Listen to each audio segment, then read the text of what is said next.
Stay in your lane. Welcome to the Mind Your Own podcast with Erin Sorensen and Sausha Durkin, where we stick to sports, except when we're not. Hello and welcome to another episode of the Mind Your Own podcast. I'm Erin. I'm Sausha. And we are both struggling today. Just fair warning. As I delayed to say my own name.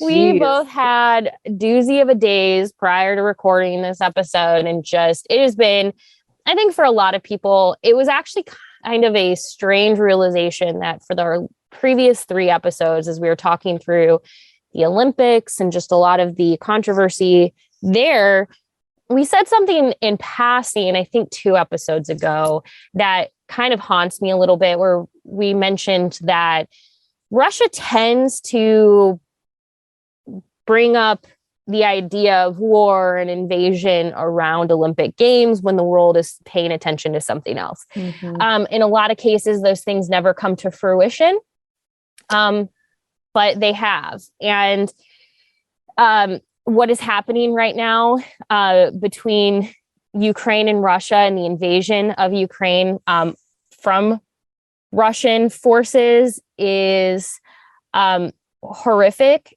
It is here's the thing. I'm just going to before we dive into what we were going to talk about really quick today, I just want to say, if I can offer nothing else to anyone who is listening to this, you need to be very, very diligent about the information that you are consuming right now. And even with what we're talking about, misinformation spreads very easily. For instance, this is a little bit more of this is a positive thing, so I'm going to use it as an example.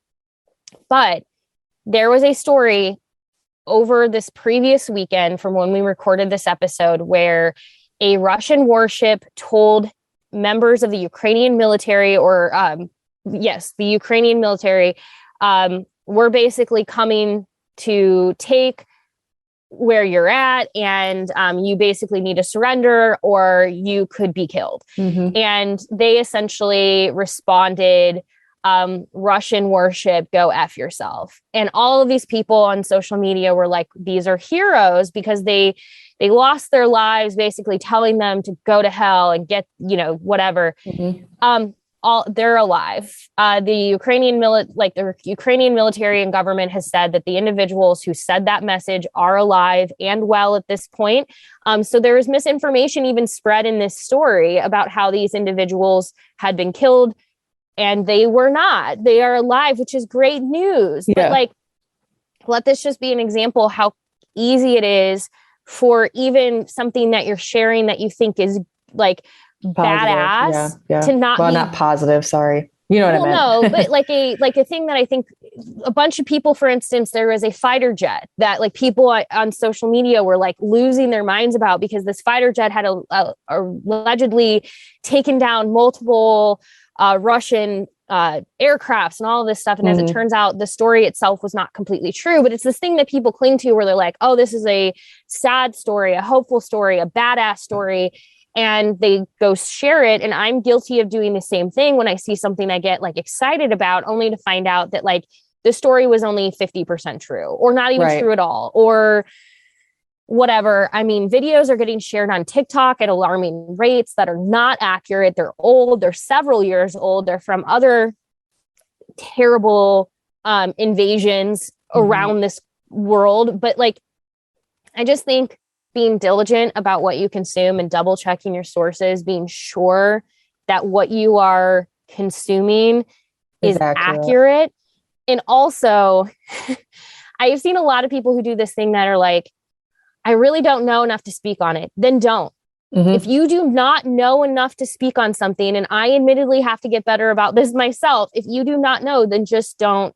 Just don't. That's generally the stance that I take. There's been... And I realize that with how fast things move, especially with social media, that sometimes it can be difficult to do your research. Let's use the soldiers that were on that island again as the example. You see it. It's in a way, it's sad that we all thought that they had passed away. but you're excited because they basically had a huge middle finger to the Russian military. I get that in those moments that sometimes it can be hard to like take a pause because you're like, this is badass. We support Ukraine type of a situation, but actually like taking the time to pause and like look into things, even if it's like a quick Google search. Just like, as we know, and if you haven't heard this before, I'm telling you now that misinformation spreads like 3 to 5 times faster than factual information in the world that we live in. So just keeping in mind that not everything may be as it appears. And I think that honestly, if there's a way that we can help, maybe it's to stop misinformation that's being spread around. I obviously don't know enough to talk about Ukraine or how we got here, but I'm reading as much as I possibly can to fully understand the extent of what's happening and why. I guess that's my whole point of what I was getting at in the beginning. And I think showing yourself and other people grace to know that like not everyone can be an expert on something, and sometimes allowing people to observe. Like I have admittedly not said enough about Ukraine on my own social media channels because like I in a lot of ways, I don't like my heart is with Ukraine. And I can tell you that I am in no way supporting any piece of the Russian government and what they are doing, also acknowledging that the Russian people, for the most part, don't want this. Yep. And that's the other piece, is watching the misinformation that is being spread from Russia. And there was there are journalists who are trying really hard to get information out, and bless journalists who are out there in the thick of things right now, trying to share accurate information. Because if you want to talk about the scary part of state TV and like what Russian state TV is doing, is it's making it seem like the Ukrainian people were basically being abused by their president. Vladimir Putin. I never say his name right, and he doesn't deserve me to say it right. So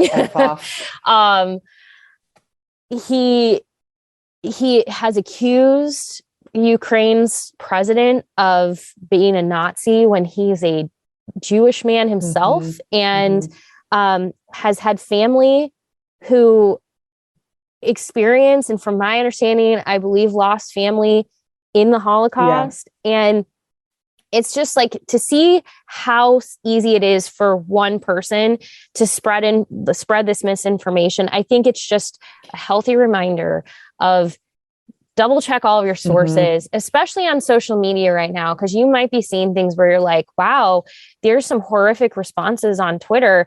I'm going to tell you right now, those might be bots. Yeah. And I was there's just going to bring up good chance they are. That if we remember in the last election, we had interference from Russia specifically on specific social media platforms that were spreading at a rapid rate misinformation about everything, candidates, everything. And there has been, if you're paying a little bit of attention, the propensity for that to be happening right now currently, just to skew people's opinions of what's actually happening by spreading misinformation that may be somewhat accurate, but may be completely and totally entirely false. Also, change your passwords and turn on two-factor authentication, because right now, more than any time, they're seeing a lot of hits. So just be mindful of your online presence as well. If you were to say, Erin and Sausha, what does this have to do with anything sports related? It doesn't, but kind of. Here we'll give you a legitimate segue. We wanted to go into this, but I'm going to be honest with you. So the day we are recording this is the start of Women's History Month, which is great, exciting. We are planning on spending the month ahead talking about different accomplishments of women in sports and history. A little self-plug, I'm planning on doing some on my own TikTok as well. So we are going to have a lot through this month, but I'm going to just be honest that like right now feels really heavy and hard. It's hard to kind of focus on things when it feels like the world is like, I totally get when I see people, joking that when they get an email that's like, I hope this email finds you well. And it's like, it does not. Yeah, no, I'm terrible. I'm terrible. Mentally, I'm not in a great place. But, obviously what's going on has affected what's happening in sports, but to focus it very specifically on women's sports, we wanted to talk about the WNBA, and we will talk about the WNBA beyond just this episode. It deserves much more than just this, but I do want to just point out, this is something that if you are not aware of, and in fact, I know volleyball has this as well, where volleyball players are, play all over the world. So there is some of that as well. But this is coming from ESPN.com. Several WNBA players competing in Russia have made plans to leave following the invasion of Ukraine. This story is just a couple of days old. If you were not aware, the majority and I'm reading again from ESPN.com, this was written by Michelle Vopel. The majority of the WNBA's players compete overseas in the winter months. So if you were not aware of that, a lot of these women travel overseas. They're not making, unfortunately, enough in the WNBA where they're then going and playing overseas, or they just want to continue to play outside of their season. But that goes into something else we were going to talk about. But some players will be there as late as April or early May, because the WNBA season begins early May, around May, for this year is May 6th. These athletes are not being identified, obviously, for safety reasons, because talking about Russia and being critical is obviously a very scary thing. Anyway. So a number of these players are returning. The WNBA and Players Union released statements last week about being in constant communication with these players and their agents to make sure that they are safe, that they are able to get home safely. The WNBA did not want to expand on whether or not it was advising players to leave Russia. I want to just offer some commentary on that. Again, when you're talking about what is happening with how scary the situation is in Russia, and how if you see protesters out and they're arresting people for just standing, it doesn't even matter if you're participating in the protest itself. They're trying to arrest journalists, people who have press and their documentation. And it's very scary right now. So the WNBA is not trying to put any of its athletes in harm's way. So they're just going to keep things very high level when they're having these communications. So the reason we wanted to bring that up is we actually received an email from Sky, who is one of our longtime listeners, a good friend of the pod, a good real life friend too. Just pointing out that, do people realize that WNBA players basically play year round and don't really have an off season?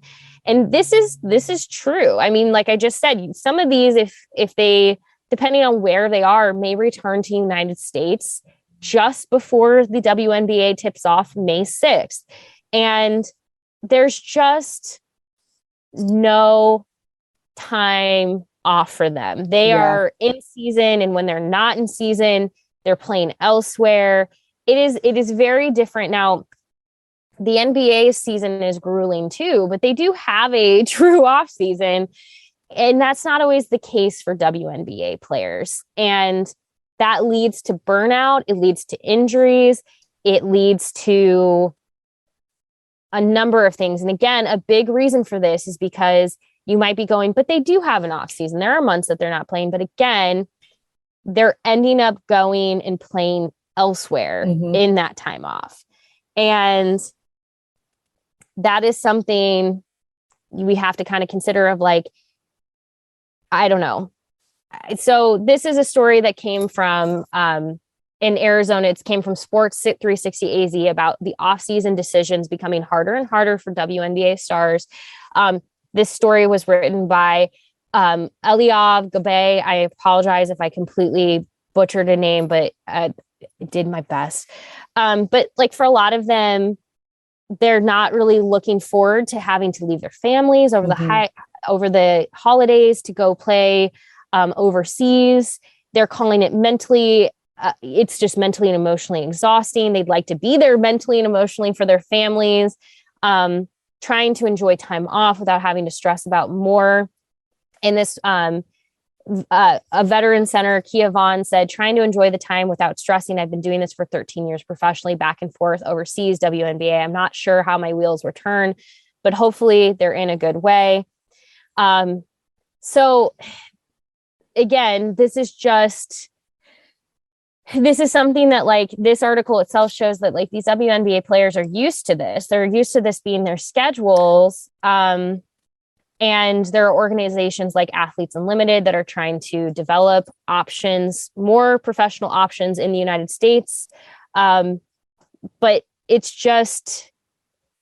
not enough yet. And so they're being forced to have to, and like, this is the stuff like, that's just wild. Like justwomensports.com has a headline from October of last year that calls it the Great Migration. WNBA players head overseas for off-season play.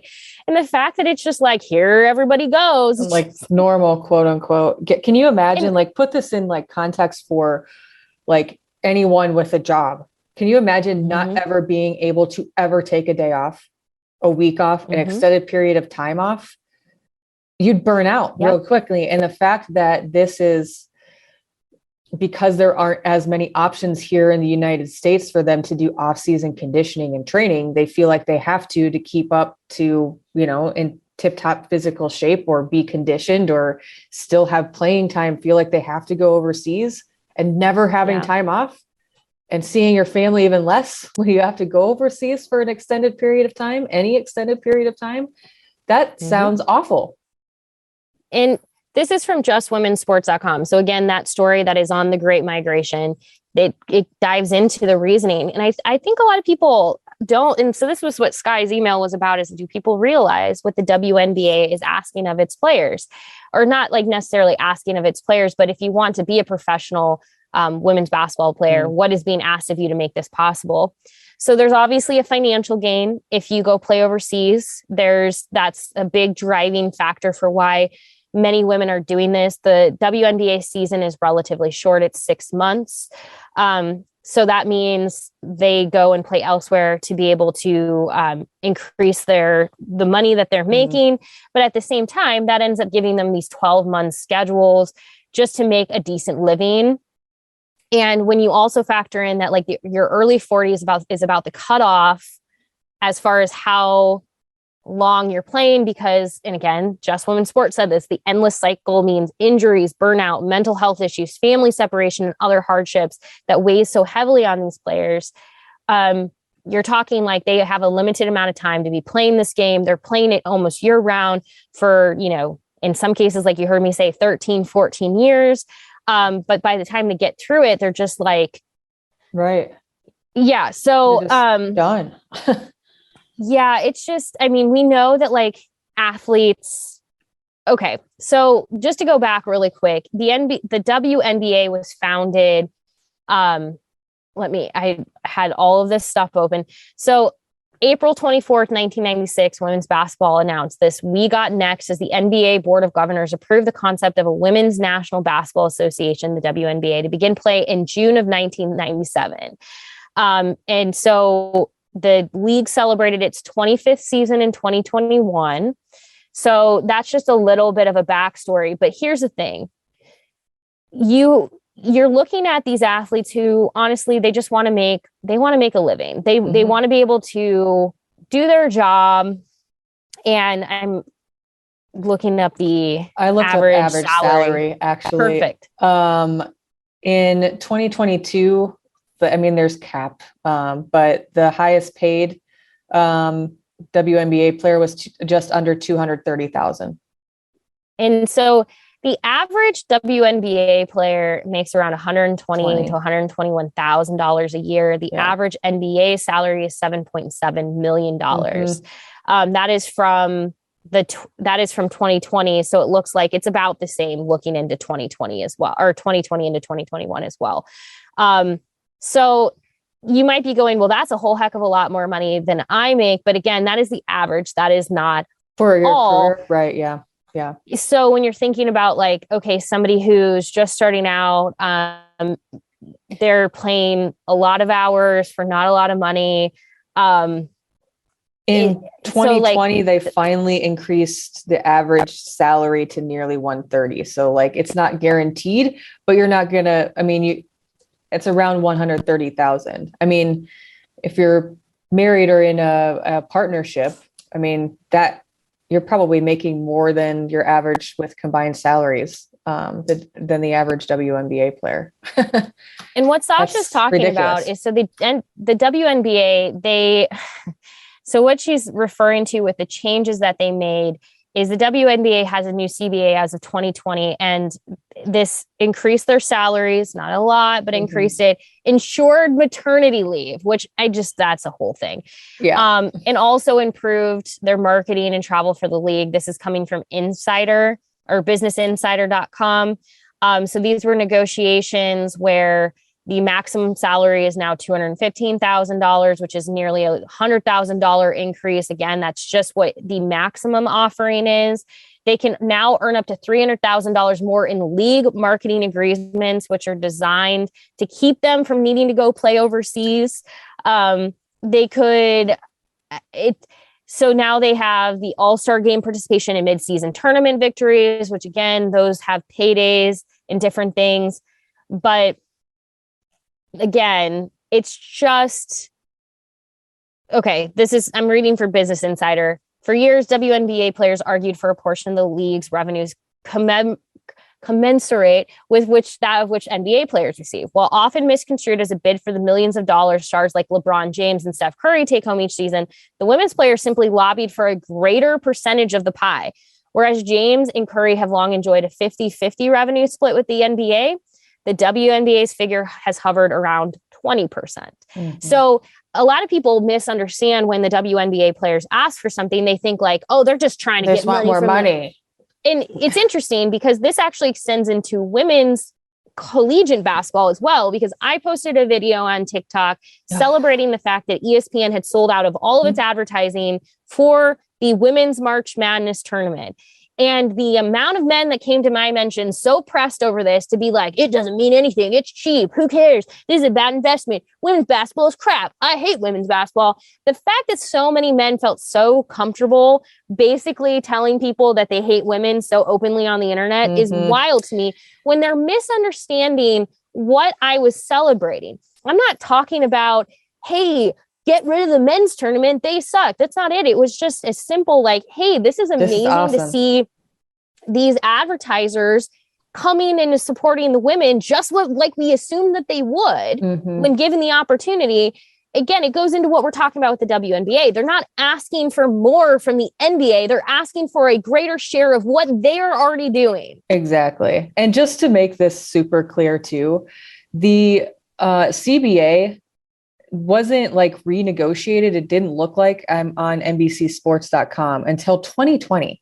Why did it take until 2020 to give them minimum anything? That's ridiculous. Yeah, and I should say the CBA did take that 20% figure and now has the potential 50-50 split. Right. Again, it's potential. Yeah. It's not guaranteed. But I mean, it's like Sasha was saying, how did it take till 2020 for them get the bare minimum? Nursing mothers having appropriate accommodations. Players now can have family planning costs potentially covered from adoption, fertility treatment, egg freezing. Like this is wild to me. The travel accommodations were an issue. Yeah, it's literally the bare minimum. Like they were seated like 6'8" players put in a middle seat. Yeah. It's just frustrating. I think that something that gets super frustrating just in women's sports in general. I mean, yes, we're talking about WNBA right now. Took till 2020 to get the bare minimum of certain things that any other in their male counterpart of sports have been having forever. Then you look at what happened with women's soccer. And then I went into the comment section, like they got kind of what they were asking for, at least very close. But they won their argument. They're going to be paid and compensated more, which is amazing. And people in the comment sections of every single one of their stories, oh, you can't have it both ways. They were mad because they asked for this and then they didn't meet their goal of this. And it's like, why are we doing that? Why are we diminishing anything that it's like every single thing that has to do with women's sports? For some reason, you've got typically, it's not always white men, but it's a lot of white men are in the comments bitching about everything. It's a lot of y'all. It's like 90%. fight dudes. What are you pressed over? No one's forcing you to do anything. Asking you to watch anything you don't want to watch. Right. Like the one that was really horrifying to me is there was a man who came along that was like, girls basketball stupid. And I looked at his profile and I had been deleting and blocking, which I will give her credit. She has a show on the Hurrdat Media Network called Innocent Till Tipsy. But Danielle had messaged me and been like, hey, you know, sometimes, you know, hater comments are not a bad thing. They can actually help boost your. And I was like, I agree with you. Like, if it is just like them being a hater, like that's one thing. But this was like, this was so misogynist. Yeah. And I was like, I'm less worried about me seeing this and more worried about like someone else seeing it. Like some young woman or girl witnessing this conversation and suddenly now thinking things aren't possible for them because of what they're witnessing or feeling less than. So I'm like, if it teeters into a world of that, I got to get rid of it.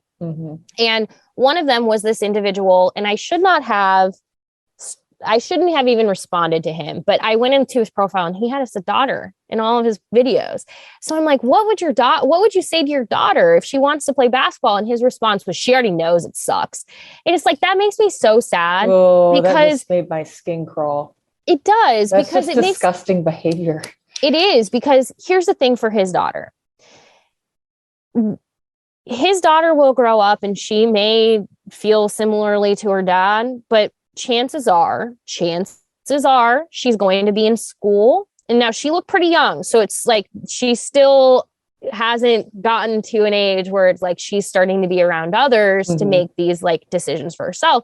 But let's say she gets into school and she starts to see some of her friends play basketball and she wants to play basketball, but her dad is very openly talking about how much this thing that she does and participates in sucks. He is literally setting their relationship up to not exist, because at some point she's going to say, I don't want this toxic behavior, or he's going to potentially push her away from something that she could enjoy because that's of whatever what he truly believes, unless he's just being an asshole on the internet, which I guarantee is not the case in some way, subconsciously or obviously consciously, if you're saying it out loud, believes that.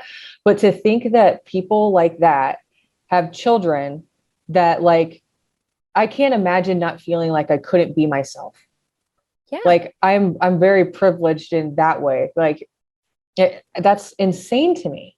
What are we doing? Another person tried to come along and be like, this is his beliefs. He's allowed to believe that, like, whatever. And it's like, but he's still going to put damage and harm and trauma on his child because he has whatever complex he has about women's sports. And it's just, if he has a sister, did he tell his sister when they were growing up, oh, women's basketball sucks? And like, I doubt it. It's sad because, like, I'm glad that you said that, because I'm not saying that, like, I made this comment as well to somebody else where I'm like, you shouldn't have to have a mother, a sister, a daughter, or anything to like just recognize that women deserve like the bare minimum. And like, here's the thing. I did not delete these comments. If someone came along and was like, hey, women's basketball is not my thing, but good for them, that's great. Like, that's awesome. Like, a lot of times it's as simple as like, this isn't for me. I'll be honest. I don't like NASCAR. I don't like cars. Like but I'm not yelling about it on the internet. I'm not coming along and being like, this sport's stupid. Why do any of you like it? Like, I'm not doing that, because like, just because it's not my thing doesn't mean that like it's not someone else's thing. We did a whole episode on allowing people to like what they like. We did a whole episode on that. Like, it doesn't matter if you agree with it, like in terms of this specific topic, like then just keep scrolling. Why do you have to be a jerk? And you know, just say nothing. I see this on Facebook quite a bit. Like when I post things for Hail Varsity, specifically around women's basketball, I don't know how many times I see people who are like, I sure wish more Nebraska women's games would be on television. I'm like, all right, settle in. If you want more women's games on television, you've got to start showing up for them.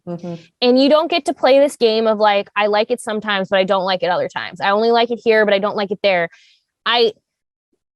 There are times where like, I'm just scrolling through the channels because nothing's on, and I see, you know, the Michigan women's basketball team is playing somebody, and I'm just like, I'm just going to stop for a minute and watch. And sometimes you get a heck of a good game where you're like, oh, this is actually like, Yeah. You know, I didn't know anything about either of these two teams, but they're playing very competitively right now. And I'm very interested.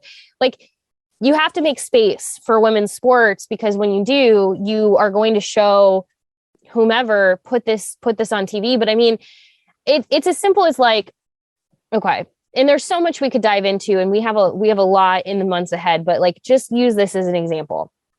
The Nebraska sports, like the NSAA, the Nebraska Sports Athletic, it's the high school. Yes. I never know what the NSAA stands for. I apologize, the NSAA. Nebraska School Activities Association. That's it. I always want to be like Nebraska State. Like, I don't know. That's not their fault. It's mine.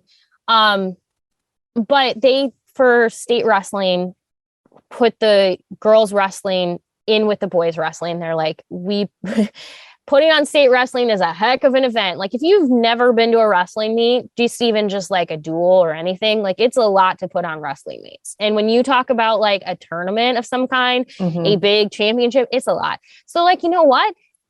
We're combining it all. We're putting the boys and the girls will wrestle. They'll do, 4 different boys weight classes, and then they'll have a couple of girls weight classes, then a couple, like, it was, honestly, it flowed very nicely. It was totally fine.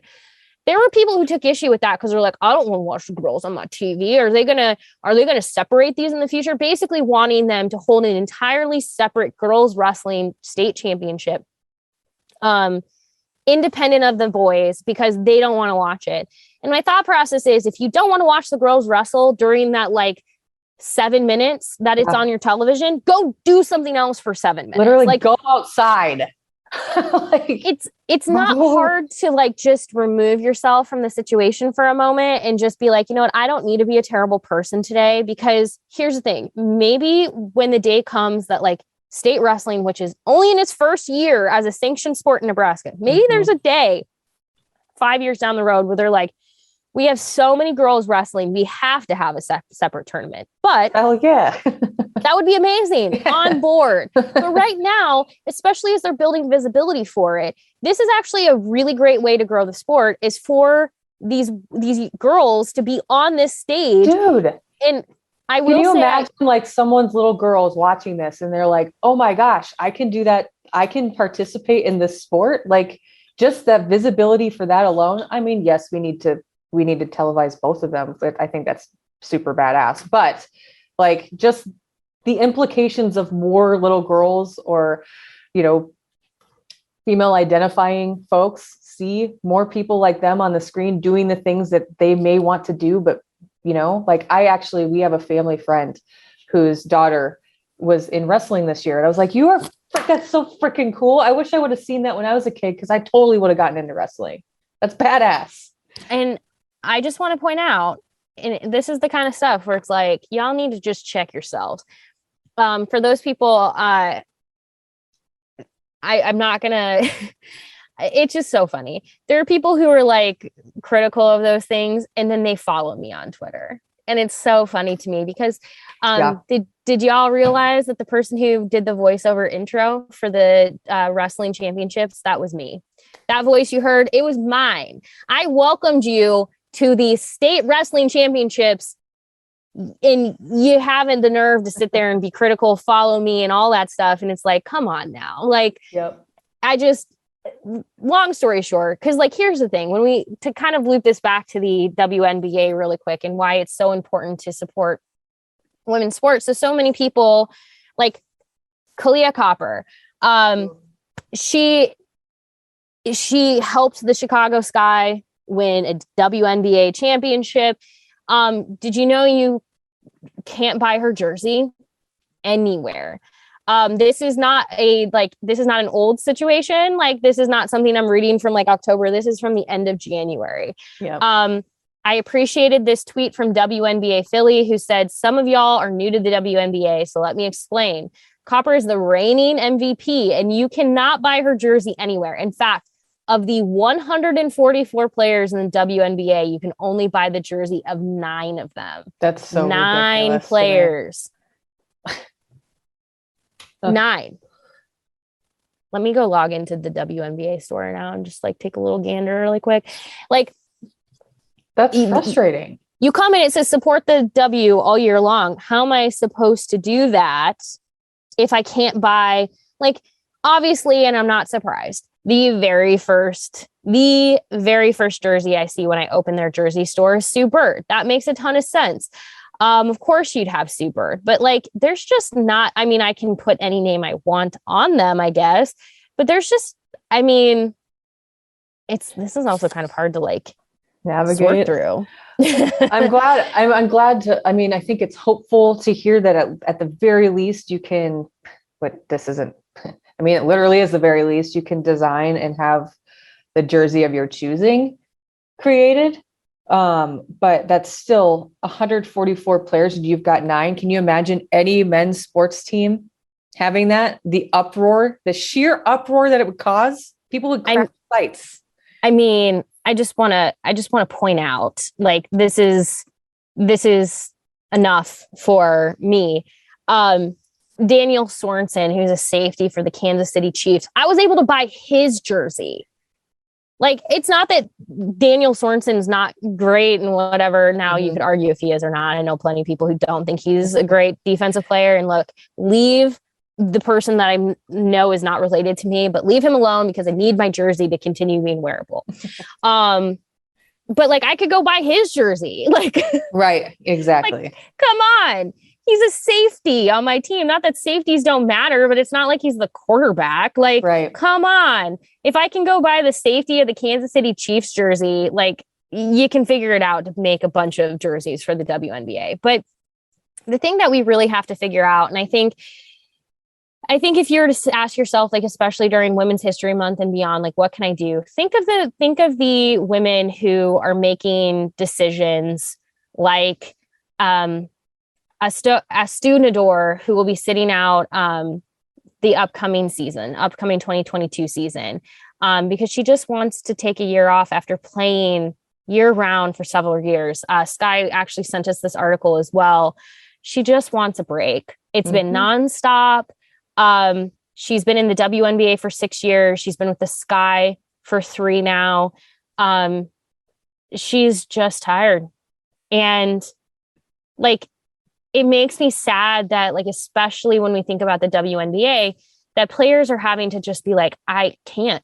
Yeah. Could you imagine if LeBron James did that, or there would be swift changes immediately. If any NBA player was like, I'm exhausted, I have to take a season off because this schedule is too grueling for me. It's too overwhelming. I'm being run ragged. Like, that's why we bring up these conversations, because of the stark differences in the male counterparts of the same sport.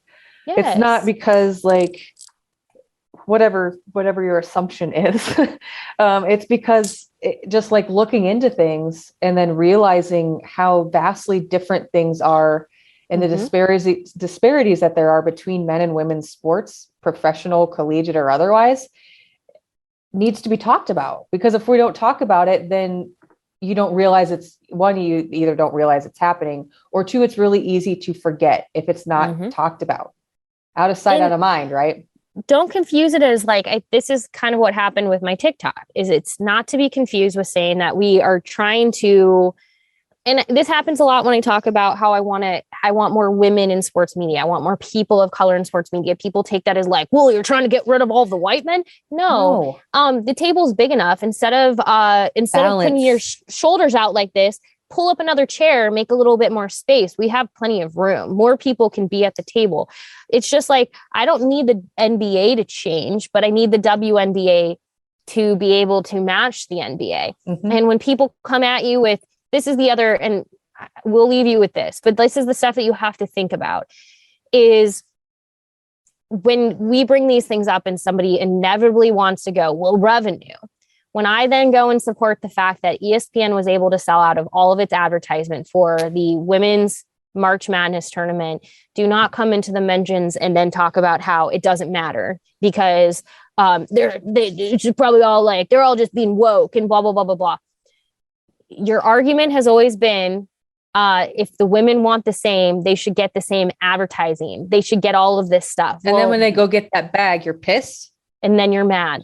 It can't be both. And so again, don't confuse what we're asking as like saying the men don't deserve what they're getting. That's not it at all. I'm not asking for the NBA to suddenly, I just would like to see the WNBA be more, to be better. Yeah. And that's kind of the big thing where it's like, if we were to take anything from Women's History Month, but then beyond, it's just educating yourself. And I mean, I admittedly have to do a better job of looking into all kinds of sports, but just educating yourself on the discrepancies and the areas where like we can ask for more improvement. So like if you learn today that the WNBA, these players are basically playing year round and you're like, I did not know that, then ask yourself how you can make yourself more aware of these things. How can you support? What can you do to show up? If this is important to you, or even if it's not, then the next time you see it's important to someone else, learning how to just shut your mouth and let them be excited about something and move on with your day. Mm-hmm. These are things where it's like, just allow people to, one, be excited about things, want things, but then also just recognizing that the success of one thing does not mean that the other thing suddenly is no longer successful. There's room for everyone to see success and feel important, to feel compensated correctly for their time. Like, I don't understand like what's hard about that, but like putting it that way, I think is perfectly put. Like, why shouldn't the person standing next to you who's working just as hard as you, if not harder at sometimes, why should they not be compensated for the hard work that they're doing? So all we're trying to say. That's all we're trying to say. We have a lot ahead. We are like, thank you, Sky, for sending these things. Yes. The WNBA is a super great league to pay attention to, and we will certainly circle back to it. I would just say this week, and as we look forward through this month, be careful of your information that you're consuming. Please. Be careful of misinformation. Take care of yourselves. It's okay if you have to step away. I understand that's a privilege, but also at the same time, change can't be made by people who are overworked and tired. So take a beat if you need it. But also like do something this week to support women's sports. I don't know what that looks like for you. It could be just, hey, my daughter has a game and I'm going to show up and be the most excited parent there. Perfect. We love it. We love to see it. It could be watching any of the conference women's basketball tournaments, the Big Ten. Obviously, I'm aware of that. You could watch the Big Ten women's tournament, but whatever the case is, do something this week to support women's sports. And that could also just be going and reading an article where you're like, I was not aware of this, but yes, it goes a long way. Well, we appreciate you as always. If there's any topics, especially in Women's History Month, that you want us to cover, like Sky did and sent us a really great email, shoot us a note at mindyourownpodcast@hailvarsity.com. You can also tweet at us. I'm at Erin Sorensen. Sausha is at Sausha72. We love to hear from you. And we will be back next week with more. And hopefully our brains will be less combobulated. Yeah, like, sorry about whatever. That. That's my favorite. Hey, it's Erin. And Sausha. I'm here. I'm here. I don't know. I might not be here. I'm physically here. Could have been here. a fever dream for all I know. It's all a fever dream. All right. Well, we will be back next week. We appreciate you. Shoot us notes. We love to hear from you. And thank you as always. We'll talk to you later. Bye. A Hurrdat Media Production.